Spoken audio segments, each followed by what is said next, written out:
tarde, pessoal. Olha, eu estou de máscara, assim como todos aqui estão, todos usando luva, certo? Eu vou retirar a minha máscara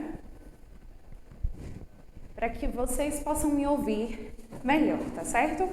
Para que vocês possam entender também. Boa tarde mais uma vez. Meu nome é Maria Imaculada, mas todos me conhecem como Rosinha. Eu sou professora do 8º e 9º ano. E hoje iremos juntos ver um assunto super simples e super fácil, tá bom? Vamos lá? A posição do sujeito na oração. Todos nós sabemos que a oração é formada por sujeito e predicado. Nós dizemos que esses dois termos, eles são essenciais em nossa oração. O sujeito é aquele que realiza ou recebe a ação. E o predicado comporta o verbo, informando a ação realizada ou recebida por esse sujeito.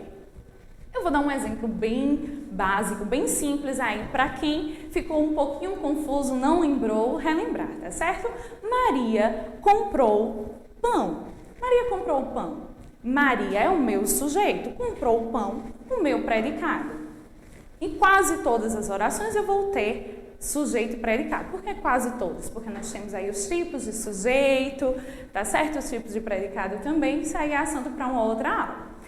Ao realizar ou sofrer uma ação, o sujeito também nos informa qual tipo de voz está sendo usada em nossa comunicação. Por que isso? Porque tem 3 tipos, tá certo? Voz ativa, voz passiva e voz reflexiva. Nós vamos aos pouquinhos conhecer cada uma dessas, tá bom? Vamos lá.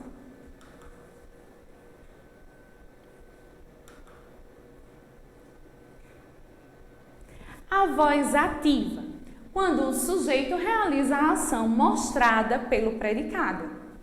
Ou seja, é quando o meu sujeito realiza a ação. Um exemplo que eu dei lá, Maria comprou pão. Quem realizou a ação foi o meu sujeito. Nós temos aí, vocês estão vendo no slide, o exemplo seguinte, o menino jogou a pedra. Quem é o sujeito? O menino. O meu predicado é jogou a pedra. Lembrando que no meu predicado está o verbo. No caso aí, jogou, tá certo?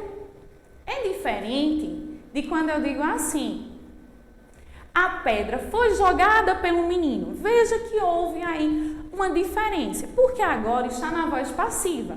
A voz passiva é quando o sujeito ele é paciente, ou seja, ele sofre a ação do verbo. É diferente. Na voz ativa é o meu sujeito quem realiza a ação. Na voz passiva é o sujeito que sofre a ação. Ô professor, e como é que eu faço se eu quiser transformar uma oração da voz ativa para a voz passiva? É como se a gente fizesse um X. Como assim? Observe que o sujeito, o menino jogou a pedra, passou agora a ser objeto. Ele está no meu predicado, houve uma mudança. E a pedra, que era objeto, passou a ser sujeito. É como se eu tivesse invertido. Quando eu digo a pedra foi jogada pelo menino, a pedra passou a ser o meu sujeito e o menino passou a ser o agente da passiva, ou seja, aquele que sofreu a ação. Percebam aí a diferença, certo? Porém, tem uma terceira, que é a voz reflexiva. É quando o sujeito ele realiza e ao mesmo tempo sofre a ação. Como assim, professor? Isso é possível? É possível sim. Vejam aí o exemplo. O menino se jogou na piscina. O menino foi quem realizou a ação de jogar e ao mesmo tempo ele sofreu a ação de ser jogado na piscina. Vou dar outro exemplo a vocês. Maria cortou-se. O ato de cortar, por exemplo, ela se cortou, foi ela que realizou a ação de cortar e ela foi cortada. Então, ela tanto praticou a ação quanto sofreu a ação. Revisando para ficar bem simples para vocês. Eu tenho 3 vozes verbais, certo? A ativa, a passiva e a reflexiva. Na voz ativa é quando o sujeito realiza a ação. Exemplo, o menino jogou a pedra. Voz passiva é quando o meu sujeito sofre a ação. A pedra foi jogada pelo menino. Na voz reflexiva, o meu sujeito vai tanto realizar a ação quanto sofrer essa ação. O menino se jogou na piscina. É algo super simples e super fácil. Vamos passar agora para um outro assunto, que é a posição dos sujeitos. Vejam só, eu posso brincar, entre aspas, tá, pessoal, com a posição do meu sujeito, de acordo com a intenção da minha fala.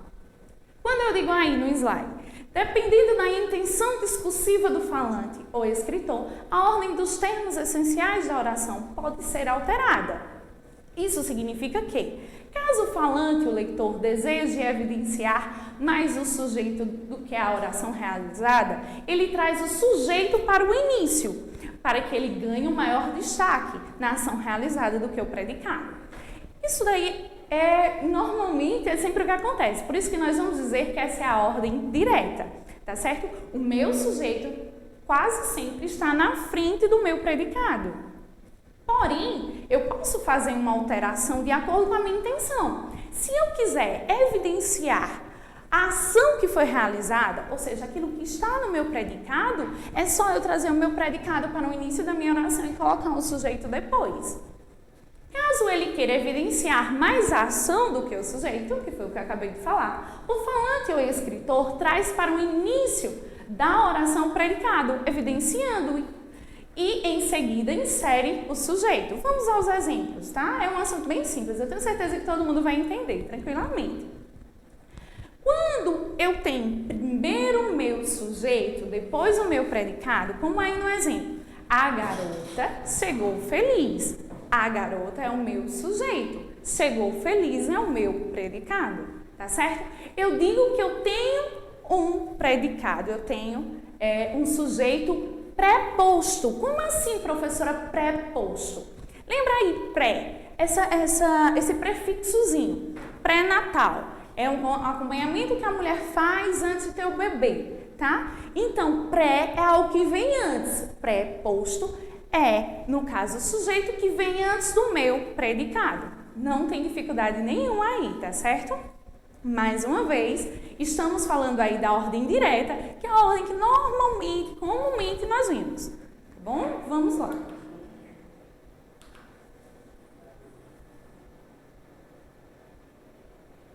Porém, existe outro, o pós-posto. Trata-se de uma quebra invertida, haja vista que houve uma quebra de sequência. Ou seja, fiquei confusa aí, professora, não consegui entender. É quando eu pego o meu predicado e coloco antes do meu sujeito. O predicado vem primeiro e o meu sujeito vem depois. Olha aí um exemplo. Chegou feliz a garota. Nesse caso, eu utilizo isso quando eu quero evidenciar a ação. Quando eu quero evidenciar o fato de que ela chegou feliz. Então, eu coloquei o meu predicado primeiro e depois eu coloquei o meu sujeito. Pós-posto. Por que pós-posto? Lembra aí, pós é algo que vem depois. Pensando nisso, fica fácil a gente entender. Professora, por que a ordem invertida? Porque não é comumente a ordem direta, quando vem o sujeito primeiro e o predicado depois, é algo mais comum. Então, a gente vai dizer que é ordem direta. Já a invertida, a inversa, é quando eu primeiro coloco o meu predicado e depois eu coloco o meu sujeito. Temos o predicado demarcado por chegou feliz, aparece antes do sujeito, consequentemente, o sujeito aparece depois dele, tá certo? Anteposto, o sujeito vem primeiro. Pós-posto, o predicado vem primeiro. Mas temos uma terceira situação. Vamos lá.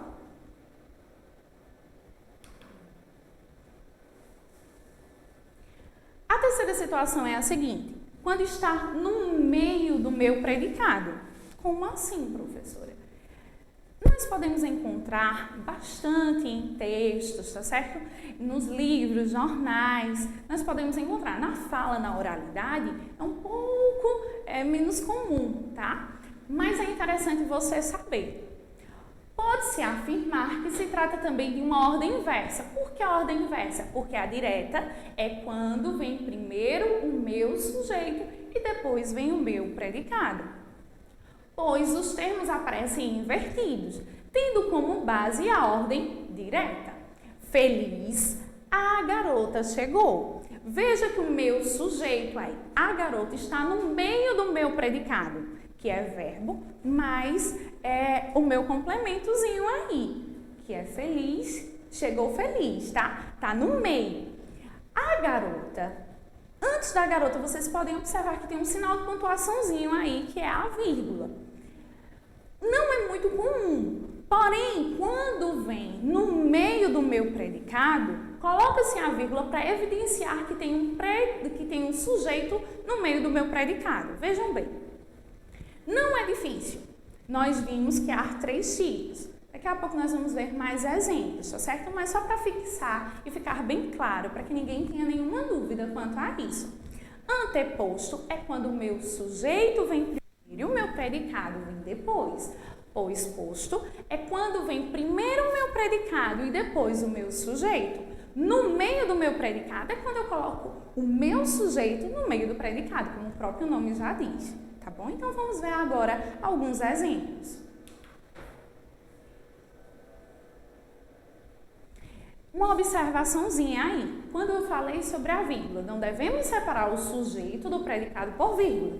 A gente sabe disso. Porém, se o sujeito vier no meio do predicado, devemos utilizar uma vírgula para mostrar que houve uma quebra na ordem das coisas. Foi exatamente isso aquilo que eu falei, tá certo?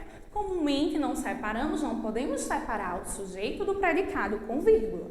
Porém, se eu coloquei o meu sujeito dentro do meu predicado, eu devo colocar a vírgula para chamar a atenção e dizer, olha, aqui tem um sujeito. Olha aí esses exemplos. Agora vai ficar bem claro para vocês. Paula ouvia música. Paula é o meu sujeito. O predicado ouvia música. Tá? Então aí está anteposto. Por quê? Porque o meu sujeito Paula está vindo na frente. Depois está vindo o meu predicado. Olha o pós-posto como é diferente. Olha como alterou as coisas aí. Ouvia música, é o meu predicado, veio primeiro, e Paula, que é o meu sujeito, veio depois. Então, nós temos aí um exemplo de pós-posto, sujeito pós-posto, tá bom? Música, Paula ouvia. Olha aí, Paula, que é o meu sujeito, no meio do meu predicado, tá? E a presença da vírgula para chamar a atenção. Vamos lá a outros exemplos. Aqui, nesse material, nesse momento, nós só vamos revisar tudo que eu já expliquei, os antepostos, tá? Ordem direta. Primeiro o meu sujeito, depois o meu predicado. As mães preocupam-se muito com os filhos. As mães são meu sujeito, tá? É o meu sujeito aí. Preocupa-se muito com os filhos, o meu predicado. O sujeito veio antes, então daí a ideia de anteposto. De preposto, anteposto, tá bom?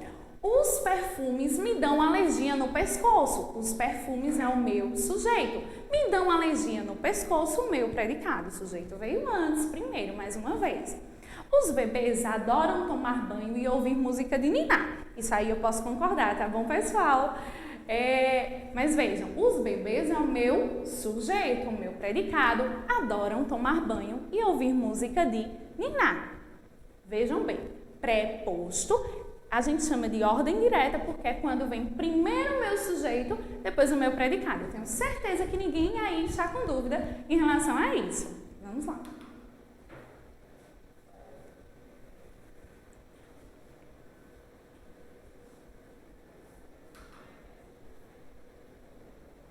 Pronto. Agora, no pós-posto, primeiro vem o meu predicado e depois vem o meu sujeito. Observem aí. Arrombaram a janela com a maior facilidade, os bandidos. Quem é o meu sujeito? É os bandidos. Percebam que está lá no finalzinho, tá? E o predicado veio primeiro. Daí a ideia, tá? De pós-posto, o meu sujeito após o meu predicado. Outros exemplos. Pediram desculpa. Os alunos do 3º ano pediram desculpas é o meu predicado, enquanto os alunos do 3º ano é o meu sujeito. Precisam ser pintadas essas paredes. precisam ser pintadas é o meu predicado, enquanto que essas paredes é o meu sujeito. Pessoal, não tem erro, tá? Então, assim, é algo que na própria escrita nós podemos fazer, isso é muito comum ver em textos. Então, é interessante que vocês comecem a observar, porque esse tipo de coisa muitas vezes passa despercebido por vocês. A partir de agora, fiquem atentos para ver se está escrito na ordem direta ou na ordem inversa, se é anteposto, se é posposto, ou se o sujeito está no meio da minha oração. Vejam que interessante. Apavorados, os passageiros desceram do avião. Pessoal, vejam só. O meu predicado é apavorados, desceram do avião. Percebam que o meu sujeito está no meio. Aí é os passageiros. Está no meio do meu predicado. Então, o nome no meio do predicado, tá certo? Não tem erro, não tem dúvida. Despreocupados, os alunos fizeram a prova de recuperação. Despreocupados, fizeram a prova de recuperação, é o meu predicado. Acho difícil que os alunos tenham feito essa prova despreocupados, tá bom? Os alunos é o meu sujeito, ele está no meio do meu predicado. Percebam aí mais uma vez o uso da vírgula. Nós vimos, e eu disse anteriormente, que não se pode separar sujeito de predicado por vírgula, tá certo? Porém, quando o meu sujeito está no meio do meu predicado, eu posso sim colocar uma vírgula, chamando a atenção e dizendo que o sujeito está no meio, tá? Chamando a atenção para isso. Professora, por que isso ocorre? Tá? Isso vai ocorrer de acordo com a intenção do falante ou do escritor. O que ele quer chamar a atenção? Ele quer chamar a atenção para o sujeito, então ele vai colocar o sujeito anteposto, preposto, na frente e o predicado posteriormente, depois. Se ele quiser dar uma ênfase à ação realizada, ele vai colocar o predicado antes e posteriormente, e depois o sujeito, tá certo? Quando ele quer dar uma ênfase aí diferente, quando ele quer colocar o sujeito, ele tem que demarcar aí com uma vírgula, tá bom?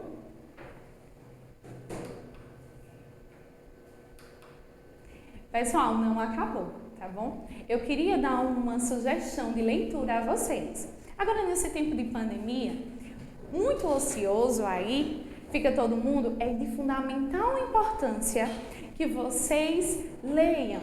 Eu costumo dizer aos meus alunos, quem ler com assiduidade, ler bem, escreve bem, vai tirar todas as dúvidas nas questões ortográficas também, tá certo? Consegue fazer boas compreensões textuais, então a leitura é de fundamental importância. E qual é a minha recomendação de leitura? É o conto Felicidade Clandestina, de Clarice Lispector. É um conto maravilhoso, pessoal, vale a pena, tá? Tem na internet, vai colocar Felicidade Clandestina. Vocês não terão dificuldade nenhuma de encontrar esse conto. É um conto que vai falar sobre um amor diferente, tá? Quem ficou aí na dúvida vai ter que procurar o conto e ler ele todinho. Além disso, vai falar também sobre duas meninas em que uma implica com a outra. Talvez alguém aí esteja se reconhecendo nessa situação, tá bom? Impedindo que a amada conquiste o amado. Tá com dúvida? Leia, vale a pena, eu tenho certeza disso. Porém, a que sofre aí no fim consegue se vingar. Como? Só lendo, pessoal. Vale a pena. E quanto ao nosso conteúdo, eu acredito que não ficou dúvida. Como ainda temos um tempinho, vou fazer um revisando com vocês, tá bom? Nós vimos o seguinte, nós vimos as 3 vozes, tá certo? A voz ativa, a voz passiva e a voz reflexiva. Na voz ativa, eu vou voltar aqui para vocês, para que vocês possam acompanhar comigo, tá bom? E assim fica mais claro para todo mundo me entender.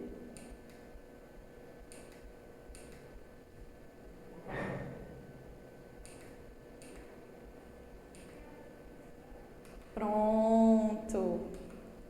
É isso aí? Passa o outro. Passou? O outro também. Pronto. A A voz ativa é quando o meu sujeito realiza a ação. Na voz passiva é quando o sujeito sofre a ação. Na voz reflexiva é quando o sujeito pratica e ao mesmo tempo ele sofre essa ação. Nós temos aí os 3 exemplos que a gente viu bem direitinho. O menino jogou a pedra, voz ativa, porque o menino foi quem realizou a ação. Voz passiva, eu tenho aí a troca. O meu objeto passa a ser sujeito, o meu sujeito passa a ser meu objeto, tá bom? Porque agora o menino não é mais meu sujeito, mas é o agente da passiva. É aquele que está sofrendo a ação. Na voz reflexiva, o meu sujeito tanto sofre quanto pratica a ação. O menino se jogou na piscina, tá bom? Vamos lá revisar agora as posições do sujeito, tá bom? Posicionamento do sujeito.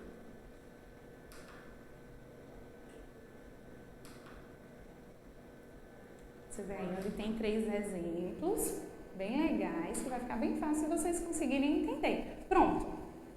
Paula ouvia música. Paula é o meu sujeito, veio primeiro, antes do meu predicado, que é ouvia música. Eu tenho um sujeito preposto, tá certo? Ordem direta, que é aquela ordem que nós estamos acostumados a ver, a estudar, tá bom? Ouvia música, Paula. Ouvia música é o meu predicado, Paula é o meu sujeito. Perceba que o predicado está na frente, está antes do meu sujeito. Então, eu tenho aí um sujeito pós-posto, porque veio depois do meu predicado. Música, Paula ouvia. Percebam o seguinte, eu tenho aí, no meio do meu predicado, o meu sujeito, Paula. E aí a presença do verbo, mais uma vez destacando, professora, eu fiquei confusa em relação a isso. Se eu estou acostumada a ouvir da minha professora que eu não posso, tá, separar sujeito de predicado por vírgula, porque aí foi colocado uma vírgula? Porque eu estou chamando a atenção, tá, do meu leitor, do meu ouvinte, ou seja, de acordo com o ambiente que foi passado, tá certo? Esse exemplo aí, que foi visto essa situação, quero chamar a atenção de que tem um sujeito no meio do meu predicado. E por que é utilizado, professor? É utilizado de acordo com a intenção do falante ou do escritor. Se ele quer chamar a atenção para o sujeito, preposto, coloca antes. Se ele quer chamar a atenção da ação, pós-posto, coloca o predicado na frente, tá certo? E sabendo que também pode colocar no meio o meu sujeito. Pessoal, espero que vocês tenham gostado, tá bom? Foi um prazer estar com vocês. E não se esqueçam da nossa dica de leitura, Felicidade Clandestina. Muito obrigada a todos e tchau, pessoal!